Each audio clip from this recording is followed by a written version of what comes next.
On March 14, 1997, a high-speed TGV train was racing from Paris to Lyon. Inside, there were hundreds of passengers lost in their own worlds, reading, napping, and staring out at the French countryside. Among them sits a quiet and middle-aged man, traveling alone.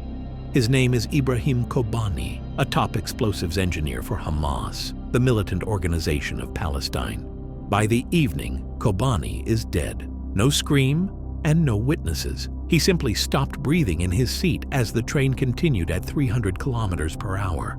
This story reveals how Mossad pulled off one of the most daring and invisible assassinations in modern history.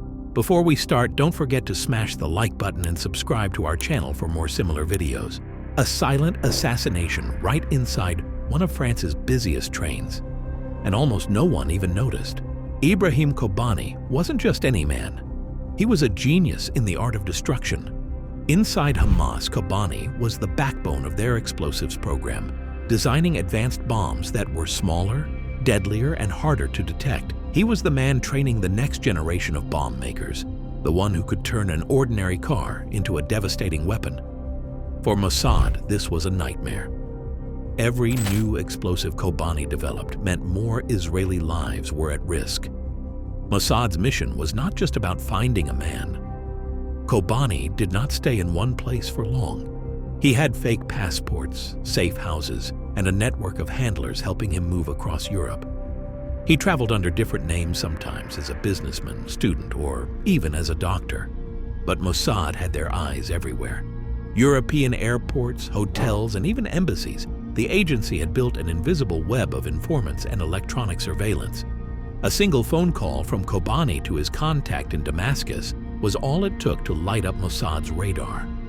Within days, the gents began piecing together his movements, and they noticed a pattern. He was traveling frequently on the TGV train, one of the fastest in Europe, and that gave Mossad the perfect opportunity. Assassinations are already complicated, but one inside a moving train surrounded by civilians is almost impossible. Mossad knew one wrong move could expose their agents, or worse, like causing a diplomatic disaster with France. So the operation was planned like clockwork. The agents were sent to France disguised as tourists and business people. They were stationed near the stations in Paris and Lyon, coordinating from the ground. Every step, timing, and every seat number were calculated down to the second. Kobani was being watched the moment he bought his train ticket. The agents followed him into the station, blending into the crowd, and they boarded the train just a few compartments away. Once the train began moving, communication became critical. Mossad agents used encrypted pagers and coded hand signals to coordinate, and their mission was to make it look like natural death.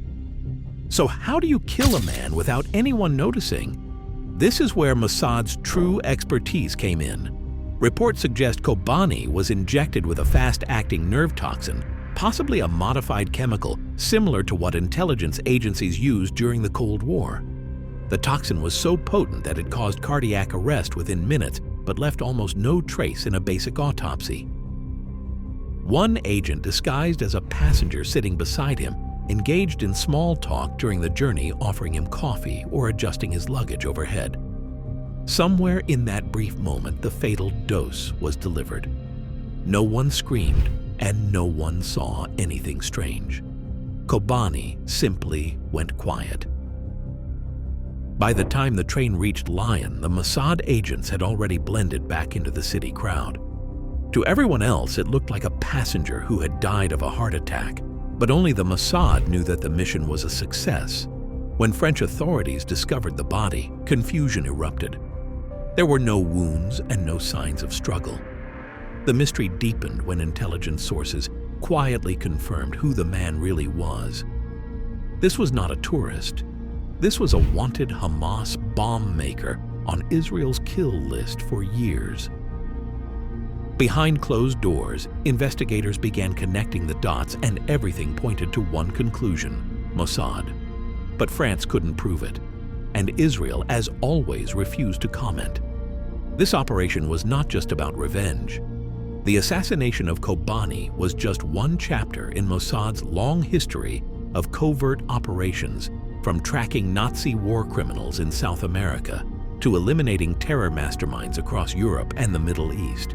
But this one stood out for a reason. It proved Mossad could strike anywhere, even in the heart of a friendly European nation inside a speeding train surrounded by hundreds of witnesses and still vanish without a trace. No chaos or damages, just leaving the results. To understand why Mossad went to such extremes, you have to understand the context. In the 1990s, Israel was facing a wave of deadly bombings from Hamas. Buses, markets, and restaurants all turned into targets, and behind many of those attacks were the devices designed by Kobani. He was not just building any ordinary bombs, but he was training others to replicate his work. Eliminating him meant cutting off a crucial link in Hamas's chain of operations. But Mossad knew that one assassination would not end the war. It was part of a larger chess game in which one involved lies, double agents, and intelligence battles stretching from Gaza to Europe. Of course, the death on the TGV was not random. It was a silent move in a secret war, not fought with armies but with information and precision. What made this mission legendary was not just the kill, but it was the escape. After the train arrived in Lyon, French police questioned passengers and reviewed surveillance tapes. No one remembered anything suspicious. The tools they used? All untraceable. By the time French intelligence tried to reconstruct the event, the operation had already vanished into thin air. It was as if Mossad had erased their own footprints. The perfect operation went silent, swift and deniable. Years later, intelligence experts still talk about this mission as one of the cleanest assassinations ever conducted in Europe. It showed the ultimate reach and discipline of Mossad.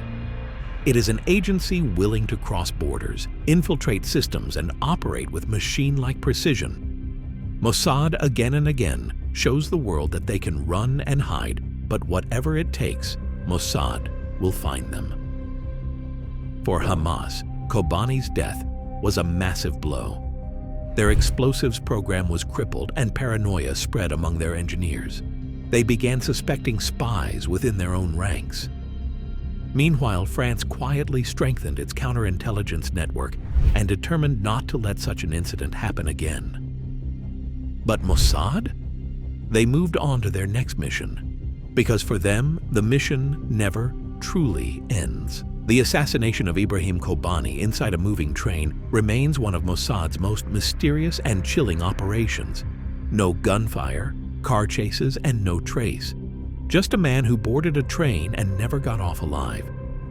It showed the world the terrifying efficiency of Mossad's reach and how modern espionage is not always about explosions and gunfights, but sometimes it is about silence, timing, and obviously precision.